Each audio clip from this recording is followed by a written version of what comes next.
Hello students, कैसे हो students. आप सभी का मेरे यूट्यूब चैनल AR केमिस्ट्री में स्वागत है। स्टूडेंट्स, मैंने केमिस्ट्री इन एवरी लाइफ का एक टॉपिक एंटीबायोटिक और उससे रिलेटेड जितने भी क्वेश्चंस थे वो मैंने कवर करवा दिए थे। आज जो टॉपिक अपन डिस्कस कर रहे हैं वो है एंटीसेप्टिक एंड डिसइंफेक्टेंट और एक एंटी फर्टिलिटी ड्रग्स के बारे में डिस्कस करेंगे। इसमें से याद रखना है कि जो सबसे ज्यादा इंपॉर्टेंट रहेगा इसमें वो कौन सी मेडिसिन है जो एंटी फर्टिलिटी ड्रग्स के रूप में यूज की जाती है, ये अपने लिए बहुत इंपॉर्टेंट रहेगा। देखिए, डिसइंफेक्टेंट और एंटीसेप्टिक के लिए ये कहा जाता है कि both are used to kill और प्रिवेंट ग्रोथ ऑफ माइक्रो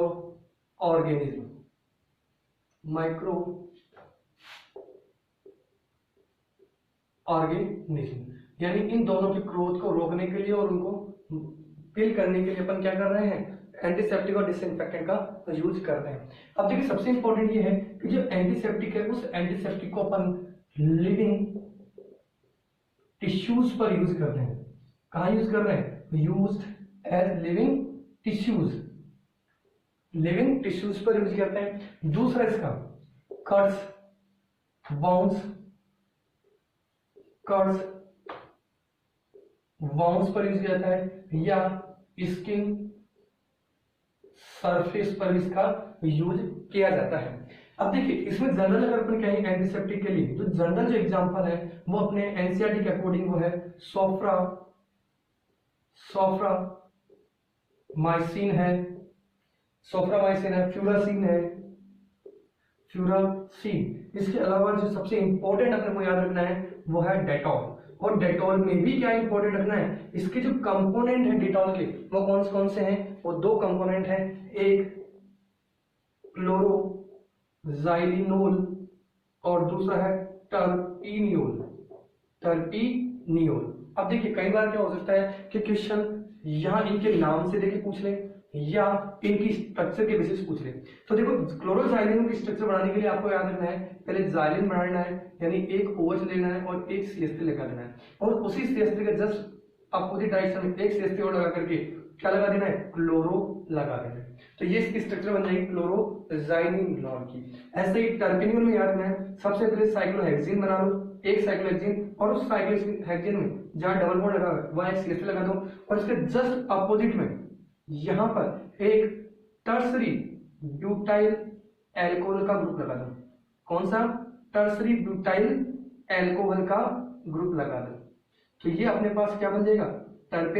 टर्पीनियोल बन जाएगा। तो डिटोल के जो दो मेन कंपोनेंट्स हैं वो कौन से हैं? क्लोरोजाइलिनोल और दूसरा कौन सा है? टर्पीनियोल। इसके बाद में अपने पास आता है आयोडीन, और आयोडीन में अपने को दो याद रखना है, एक तो आयोडोफॉर्म, वो भी एक एंटीसेप्टिक की तरह काम में लिया जाता है।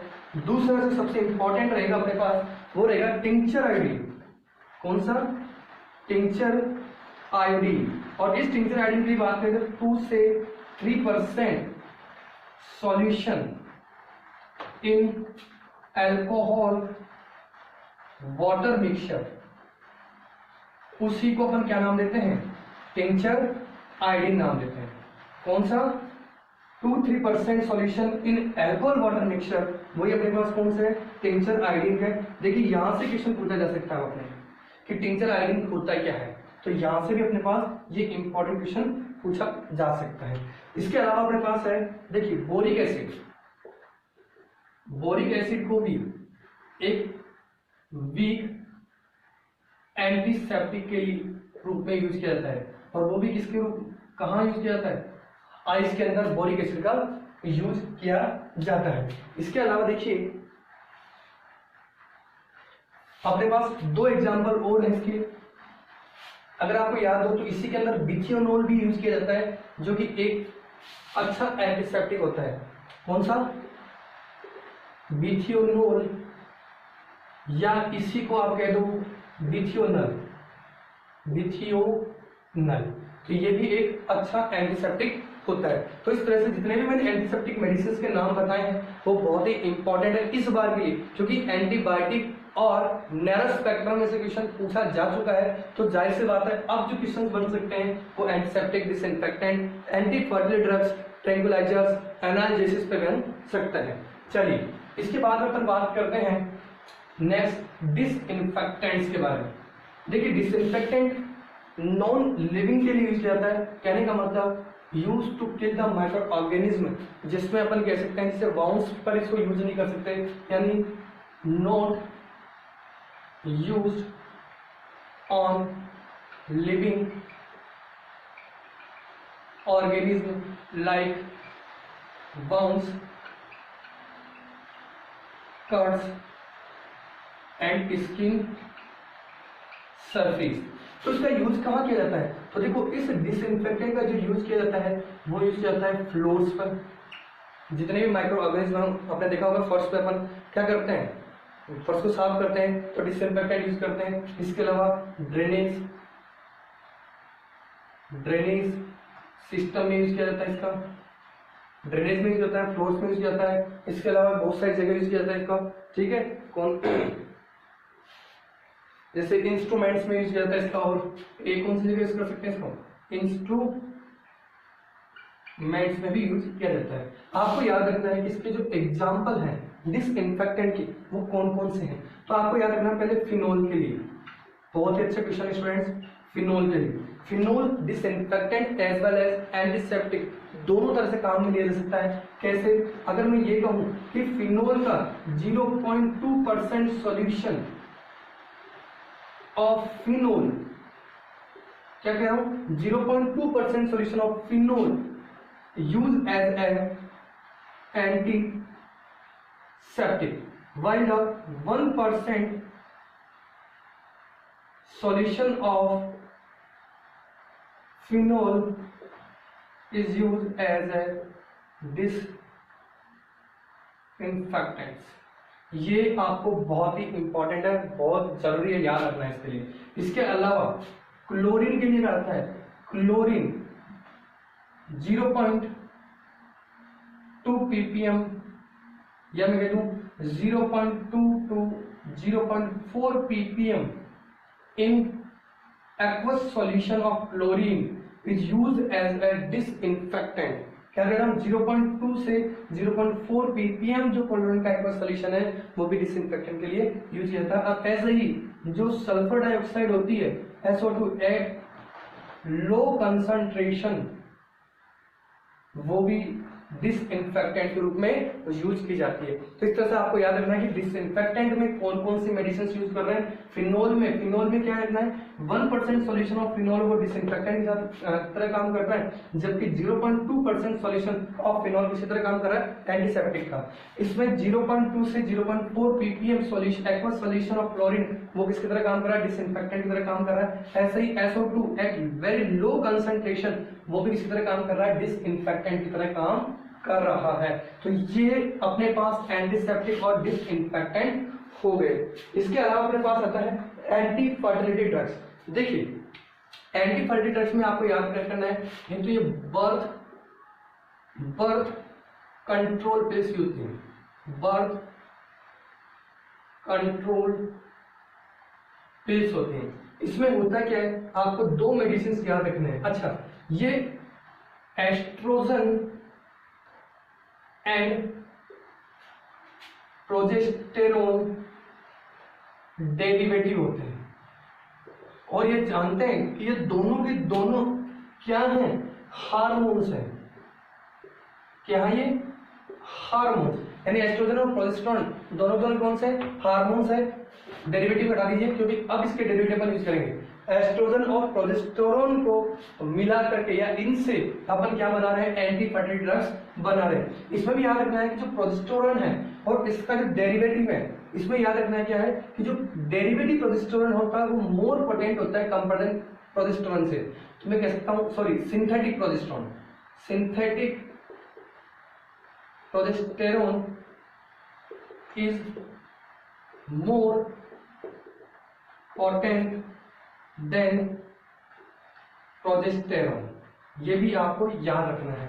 अब देखिए जो एंटीफर्टिलिटी ड्रग्स है उसमें दो मेडिसिन आपको याद रखनी है। एक नोरे, एक मेडिसिन अपने पास नॉरेथिंड्रोन, नॉरेथिंड्रोन, और ये मेडिसिन किसके सिंथेटिक प्रोजेस्टेरोन की डेरिवेटिव होती है। क्या है? Derivative of synthetic progesterone. क्या है ये? सिंथेटिक प्रोजेस्टेरोन की डेरिवेटिव होती है। ठीक है, इसके अलावा है अपने पास दूसरी इथाइनिल, इथाइनिल स्ट्रेडियोल, इथाइनिल स्ट्रेडियोल, ये एस्ट्रोजन डेरिवेटिव, एस्ट्रोजन डेरिवेटिव होती है which combination with, which is combination with progesterone, synthetic progesterone, synthetic progesterone होती है। तो केवल आपको याद क्या करना है? इन दोनों मेडिसिन के नाम याद रखना है। एक इथाइनिल स्ट्रेडियोल, इसको आप नोवेस्ट्रोल भी कहते हो, नोवेस्ट्रोल से भी याद रखना है, और दूसरी कौन सी है? नॉरेथिंड्रोन। तो इस तरह से आपको दो मेडिसिन अपने को याद रखने एंटी फर्टिलिटी ड्रग्स के लिए। एक हो गया अपने पास नॉरेथिंड्रोन और दूसरी है नोवेस्ट्रोल या इथाइनिल स्ट्रेडियोल। ये दो मेडिसिन आपको एंटी फर्टिलिटी ड्रग्स के रूप में याद रखनी है। यहाँ तक तो अपने जो टॉपिक्स थे वो कवर हो गए। अब अपन इसी के अंदर कुछ क्वेश्चंस जो अपने टॉपिक्स चल रहे थे ऑर्गेनिक रिएक्शंस के, उनमें से करते हैं। देखिए, चलिए देखिए, अब कुछ क्वेश्चंस अपन एनसीईआरटी से रिलेटेड क्वेश्चंस हैं और जो अपने नीट एग्जाम के लिए बहुत ही इंपॉर्टेंट है। अपन उन क्वेश्चंस के बारे में डिस्कस करते हैं। देखिए, ये जो क्वेश्चन है, इस क्वेश्चन में आपको याद रखना है कि जैसे ये कंपाउंड अपने को ऑर्गेनिक कंपाउंड दे रखा है और उस ऑर्गेनिक कंपाउंड का अपन क्या करवा रहा है? ब्रोमिनेशन करवा रहा है। ठीक है, अब देखिए ब्रोमिनेशन अगर देखा जाए तो CH3 के हिसाब से ऑर्थो प्लस पेरा पे अटैच होना चाहिए। अब जब पेरा कवर है तो इसके लिए कौन सी बच गई? ऑर्थो पोजीशन वैकेंट बच गई, तो यहाँ पे यार ऑर्थो पोजीशन में जुड़ सकता है। ऐसे अगर नाइट्रो ग्रुप की बात करें तो नाइट्रो क्या इलेक्ट्रॉन विड्रॉइंग ग्रुप है और मेटाडाइटिंग ग्रुप कह सकते हैं इसको। जब मेटाडाइटिंग ग्रुप है तो ये मेटा पोजीशन यहाँ या यहाँ अटैच हो सकता है। तो अगर जहां इसका ब्रोमिनेशन होगा तो इस CH3 के हिसाब से ऑर्थो पर, NO2 के हिसाब से मेटा पर ये बाइंड हो जाएगा और कुछ इस तरह का कंपाउंड ये बना लेगा। ठीक है, अब देखिए इसको यहां लिख देता हूं थोड़ा बड़ा, ये NO2, ये CH3 और यहाँ लग गया Br। अब क्या होगा? यहाँ Sn प्लस HCl ले रखा है और Sn प्लस HCl किसका रिडक्शन करता है? NO2 का रिडक्शन करता है। तो यहाँ ये NO2 रिड्यूस होकर के किस में कन्वर्ट हो गया? NH2 ग्रुप में कन्वर्ट हो गया और यहाँ CH3 और ये Br। अब होगा क्या?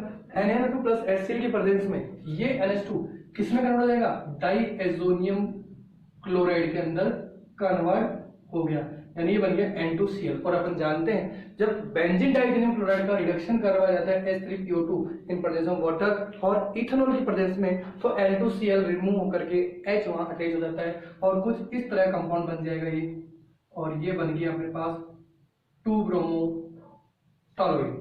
ठीक है, ऐसे ही आपको याद रखना है कि अगर किसी भी एल्काइल बेंजीन का, अगर मैं किसी भी एल्काइल बेंजीन का KMnO4 की प्रेजेंस में ऑक्सीडेशन कराऊंगा तो ये जो R ग्रुप है ये किस में कन्वर्ट हो जाएगा?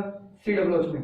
अब यहाँ जो R है, भले वो CH3 हो या C2H5 हो या C3H7 हो, कोई भी हो, वो एल्काइल ग्रुप किस में कन्वर्ट हो जाएगा? COOH ग्रुप में कन्वर्ट हो जाएगा। चलिए, तो यहाँ जो प्रोडक्ट बना अपने पास वो बन गया 2-ब्रोमो बेंजोइक एसिड बन जाएगा। चलिए, इसके आगे का जो क्वेश्चन है वो है कि जब मैंने एसिटिलीन को रेड हॉट ट्यूब से पास करूंगा तो अपन जानते हैं ये किस में कन्वर्ट हो जाएगा? ये बेंजीन में कन्वर्ट हो जाएगा। और जब बेंजीन का क्लोरीनेशन करवाया जाएगा तो ये किस में कन्वर्ट कर जाएगा? क्लोरोबेंजीन में। और क्लोरोबेंजीन एक्वस NaOH की प्रेजेंस में 623 केल्विन टेम्परेचर पर, जो कि एक हाई टेम्परेचर है और हाई प्रेशर है, उस पर जब इसको ट्रीट करवाया जाएगा तो एसन रिएक्शन के थ्रू, न्यूक्लियोफिलिक सब्स्टिट्यूशन के थ्रू ये किस में कन्वर्ट हो जाएगा? फिनोल में कन्वर्ट हो जाएगा। और ये फिनोल निकल मेटल की प्रेजेंस में रिड्यूस होकर के साइक्लोहेक्सेनोल में कन्वर्ट हो जाएगा। किसमें कन्वर्ट हो जाएगा, साइक्लोहेक्सेनॉल। ऐसे अगर मैं जिंक की बात करूं तो जिंक यहाँ क्या करेगा, ऑक्सीजन को बाहर निकालेगा, ये भी ग्रेडेशन की प्रोसेस है, तो ZNO बाहर निकल गया, तो बच गया क्या मेरे पास, बेंजीन। और अपन जानते हैं जब बेंजीन का नाइट्रेशन कंसंट्रेटेड एजोथेरिक प्रेजेंस में प्लस H2SO4 की प्रेजेंस में कराया जाएगा तो वो कन्वर्ट हो जाएगा किसमें, नाइट्रोबेंजीन में। और ये नाइट्रोबेंजीन Sn प्लस HCl की प्रेजेंस में किसमें चेंज हो जाएगा, एनानीन में, एनालीन या बेंजामीन कह लो। और ये Benjamin nitrous acid NaNO2 plus HCl की प्रेजेंस में, सोडियम नाइट्राइड की प्रेजेंस में प्लस HCl की प्रेजेंस में किसमें चेंज हो जाएगा, बेंजीन डाइएजोनियम क्लोराइड। और benzene diazonium chloride copper plus HCl की प्रेजेंस में कौन सी रिएक्शन शो करेगा, गाटरमान रिएक्शन शो करेगा। और जो गाटरमान रिएक्शंस के थ्रू जो बनने वाला प्रोडक्ट होगा वो क्या हो जाएगा, फ्लोरोबेंजीन। ऐसे ही यहाँ अगर salt copper salt plus HCl लेते हैं यानी CuCl प्लस HCl लेते हैं तो यहाँ सेंड मेयर रिएक्शन के थ्रू, सेंड मेयर रिएक्शन के थ्रू यहाँ पे क्या बन गया, क्लोरोबेंजीन का फॉर्मेशन हो गया। तो ये चीज अपने को याद रखनी है। अब देखिए यहां से देखते हैं ये एनालिन है। अब एनालिन का मैंने पहले क्या करवा दिया, protection in presence of pyridine। तो ये कुछ इस तरह का कंपाउंड ये बन जाएगा NHCOOCH3। अगर आपको याद हो तो इसको अपन एसिटिनाइड कहते हैं। और इस एसिटिनाइड को जब आप ब्रोमिनेशन कराओगे, मैं यहां लिख रहा हूं इसको, या अपने पास जो J था वो क्या था अपने पास, एनालिन। और जब इस एनालिन का प्रोटेक्शन करवाया गया, भाई डायरेक्ट तो ब्रोमिनेशन होगा नहीं इसका, तो मैंने प्रोटेक्शन करवा दिया एसिडिक एनहाइड्राइड की प्रेजेंस में और मैंने डाल दिया pyridine। तो यहाँ जो NH2 ग्रुप है उस NH2 ग्रुप का यहाँ क्या कर दिया, पहले मैंने प्रोटेक्शन करवा दिया, यानी बनने वाला जो कंपाउंड है वो क्या बन गया, एसिटेनिनाइड। ठीक है, अब इस एसिटेनिनाइड का क्या करवा दो आप, ब्रोमिनेशन करवा दो। जब आप इसका ब्रोमिनेशन कराओगे तो ये ऑर्थो प्लस पेरा ब्रोमो एसिटिनाइड देगा, ऑर्थो पे जुड़ेगा प्लस पेरा पे जुड़ेगा, लेकिन ध्यान रखना पेरा वाला मेजर प्रोडक्ट होगा। अब क्या करा दो, इसका हाइड्रोलाइसिस करा दो। ये अपने पास क्या बन गया, देखो अब इसमें से एक ले रखा है तो अपन क्या मान ले, जो पेरा मेजर है उसी को अपन क्या मान लेते हैं, L मान लेते हैं। अब क्या करा दो, इसका हाइड्रोलाइसिस करा दो। तो हाइड्रोलाइसिस कराओगे तो अपने पास क्या होगा, ये एसाइल ग्रुप बाहर निकल जाएगा और ये बन जाएगा पेरा ब्रोमो एनालिन का फॉर्मेशन हो जाएगा। तो इस तरह से आपको कुछ कन्वर्जन्स, हर मैं जब भी कुछ टॉपिक नया करवाऊंगा उन सभी टॉपिक्स के एंड में आपको इस तरह के क्वेश्चंस भी कराते चलूंगा, ताकि आपकी नेम रिएक्शन, जितने भी रिडक्शन, ऑक्सीडेशन, ये सारी प्रोसेस है वो धीरे धीरे कवर होती जाएगी। इसीलिए जितने भी वीडियोस में अपलोड कर रहा हूँ उन सभी वीडियो को आप कंप्लीट देखिएगा, आपको बहुत हेल्प मिलेगी एग्जाम के पर्पज से। चलिए अब एक और मेरे को ये बताना था कि जो लास्ट मेरा वीडियो था केमिस्ट्री में नेम रिएक्शन का 9th वीडियो लेक्चर, उस वीडियो लेक्चर के अंदर एक छोटी सी मिस्टेक हो गई। वो मिस्टेक क्या है वो मैं डिस्कस कर लेता हूँ इस वीडियो के अंदर। वैसे मैंने डिस्क्रिप्शन बॉक्स में मेंशन कर दिया है, फिर भी एक बार आप देख लीजिएगा। मैंने एक क्वेश्चन करवाया था हेल वोलार जेरेंस के रिएक्शन के बाद में। वो क्वेश्चन ये था कि जब मैंने CH4 का क्लोरीनेशन करवाया एथेनॉल की प्रेजेंस में, तो ये अपन जानते हैं क्लोरोमीथेन बनेगा। और क्लोरोमीथेन का जब पोटेशियम साइनाइड के प्रेजेंस में रिएक्शन करवाता है न्यूक्लियोफिलिक सब्स्टिट्यूशन SN2 रिएक्शन, तो मैंने क्या हुआ बाय मिस्टेक वहां पर KCN की जगह क्या हो गया, KCl हो गया। बस आपको इतना सा याद रखना है कि वहां पर KCl नहीं रह करके आप क्या रखेंगे, KCl।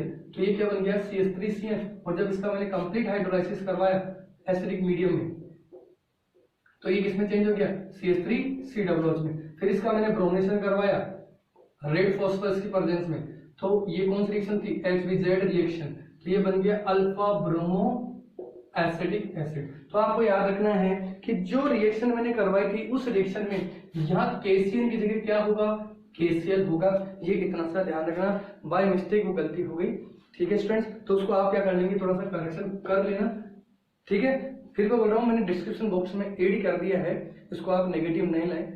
ओके, अब देखिए ये जो क्वेश्चन थे उसमें अपन ने बात कर ली आज एंटीसेप्टिक, डिसइंफेक्टेंट और एंटी फर्टिलिटी ड्रग्स एंटीफाइटिक ड्रग्स इंपॉर्टेंट है, पूछी जा सकती है। इथानस्ट्रीडियोल जिसको नॉवेस्ट्रोल कहते हैं और दूसरी तो नॉरेथेंड्रोन, ये दोनों के दोनों एंटीफाइटिक ड्रग्स बहुत इंपॉर्टेंट है। इसके अलावा टिंचर आयोडीन इंपॉर्टेंट है अपने लिए, सोफ्रामाइसिन, ठीक है, डिटॉल के जो कंपोनेंट्स हैं क्लोरोजाइनिनोन और टर्पिनियोल, ये भी अपने लिए इंपॉर्टेंट है। तो देखिए जो बच्चे नए हैं वो मेरे वीडियो लेक्चर को देखने के बाद में ये जो मेरा YouTube चैनल है एआर केमिस्ट्री का, उसको सब्सक्राइब कर लेना, और जिन्होंने सब्सक्राइब नहीं किया है वो भी कृपया इसको सब्सक्राइब कर ले, ताकि जितने भी नए वीडियोस मैं अपलोड करूँ उन सभी वीडियोस की नोटिफिकेशन आपको मिलती रहे। ठीक है फ्रेंड्स, तो नेक्स्ट जो वीडियो होगा या तो नेम रिएक्शन का जो लास्ट पार्ट है वो कराऊंगा, या मैं फिर ऑक्सीडेशन चालू कर दूंगा। तो देखते रहिए एआर केमिस्ट्री धाम यूट्यूब चैनल, जहां पर आपको कंप्लीट ऑर्गेनिक केमिस्ट्री मिलेगी और नीट और जेईई मेन एग्जाम्स के लिए आपको बहुत हेल्पफुल होगी। Thank you very much.